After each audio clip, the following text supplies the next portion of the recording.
Assalamualaikum warahmatullahi wabarakatuh. Perkenalkan, saya Farhan Kamil Siregar dari Universitas Muhammadiyah Riau, Fakultas Ekonomi dan Bisnis, jurusan Ekonomi Pembangunan. Assalamualaikum warahmatullahi wabarakatuh. Kenalkan, nama saya Engki Saputra. Saya mahasiswa dari Universitas Muhammadiyah Riau, Prodi Ekonomi Pembangunan. Assalamualaikum warahmatullahi wabarakatuh. Perkenalkan, nama saya Ulfa Priyama. Saya mahasiswa dari Universitas Muhammadiyah Riau, jurusan Ekonomi Pembangunan. Peran teknologi dalam pembangunan ekonomi.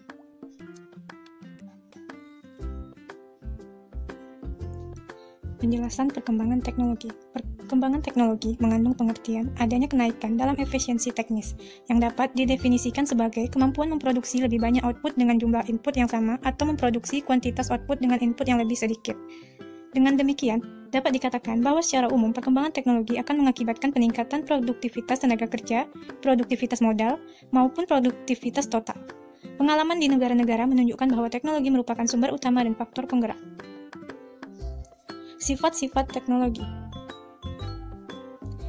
Yang pertama, teknologi maju. Yang kedua, teknologi adaptif. Yang ketiga, teknologi protektif. Teknologi dan kekuatan ekonomi. Negara maju, negara berkembang, dan negara miskin. Pemindahan teknologi.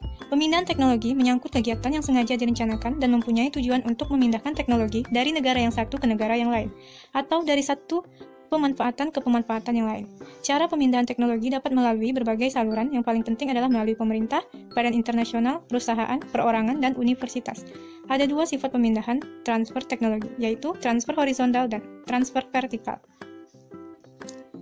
Selanjutnya, teknologi tepat dan penyerapan tenaga kerja. Masalah yang paling mendesak untuk banyak negara berkembang adalah penyediaan lapangan kerja untuk berjuta angkatan kerja. Hal ini disebabkan selain tingkat pertambahan penduduk di negara-negara berkembang tersebut tinggi, juga karena struktur kependudukannya berbentuk piramida di mana tingkat usia produktivitas persentasenya besar. Kenyataan ini seharusnya menjadi pertimbangan utama untuk perancangan ekonomi di negara-negara berkembang. Kendala kelembagaan iptek kasus di perdesaan. Di Indonesia, teknologi memang sudah sejak beberapa dekade terakhir merambah kawasan pedesaan. Di antaranya, bahkan ada teknologi yang canggih seperti teknologi komunikasi satelit. Namun, pemasukan teknologi ke dalam kehidupan desa tidak dirancang menurut sistem yang benar, dan ada yang datang bersama dengan penggusuran kehidupan desa seperti jalan tol, pabrik, hotel, dan sebagainya. Masuknya teknologi seperti ini tanpa perencanaan yang benar, sehingga mempunyai penafsiran yang kabur, bias perception, dan dalam menyerapkan desa tentang hakikat teknologi, apalagi jika datangnya menimbulkan sikap dengki. Penafsiran yang kabur dan sikap dengki menambah berat kendala pelembagaan iptek pada kehidupan desa. Selanjutnya, transfer horizontal. Yang dimaksud dengan transfer horizontal adalah teknologi yang sudah ada diterapkan dalam sektor produksi yang bersangkutan. Perpindahan itu terjadi dengan perantaraan penggunaan unsur fisik, mesin, peralatan perlengkapan komponen, blueprints, manual, serta unsur informasi, proses, perumusan, pengetahuan, cara produksi, cara pemasaran, dan cara pengolahan.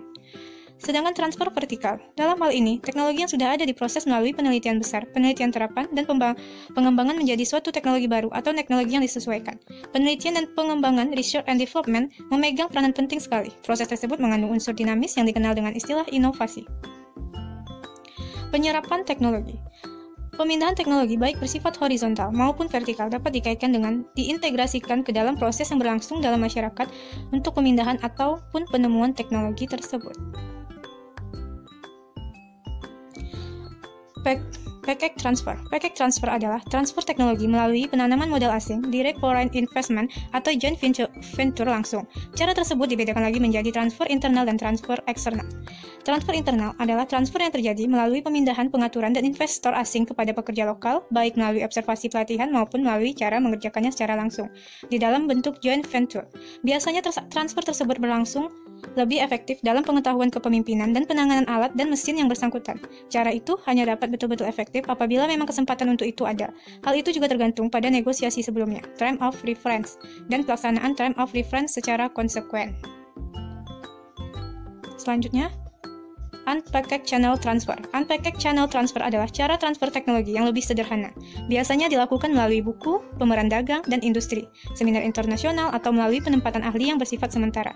Hal itu dimaksudkan untuk membantu perusahaan dalam rangka pemasangan dan pengawasan mesin dengan after sales service-nya. Dalam pengertian tersebut termasuk pula pengiriman ahli ke luar negeri, demikian pula transfer melalui licensing agreement atau patent agreement. Pemberian lisensi dan hak. Pemberian lisensi dan hak merupakan sistem pengalihan teknologi yang sangat terperinci dan cermat, yang meliputi peralatan dan petunjuk manajemen yang melibatkan perusahaan ke dalam kegiatan lengkap secara menyeluruh, mulai dari survei pasar, desain produk, produk campuran, rencana produksi, layout pabrik, pengujian mutu, prosedur dan proses pembuatan, pengawasan keuangan, dan seluruh ragam produksi. Subkontrak. Hubungan antara perusahaan besar dan para subkontrak dapat erat sekali, hampir seperti perusahaan induk dan perusahaan anak. Langkah-langkah untuk mencapai hal itu adalah 1. Membangun kesadaran perusahaan subkontraktor, 2. Mengarahkan spesialisasi, dan yang ketiga, mendirikan pabrik. Memasok peralatan dan bahan baku. Pengalihan teknologi dapat pula dilakukan dengan memasok peralatan dan bahan baku kepada negara penerima. Selanjutnya, negara penerima mengembangkan teknik prosesnya sendiri.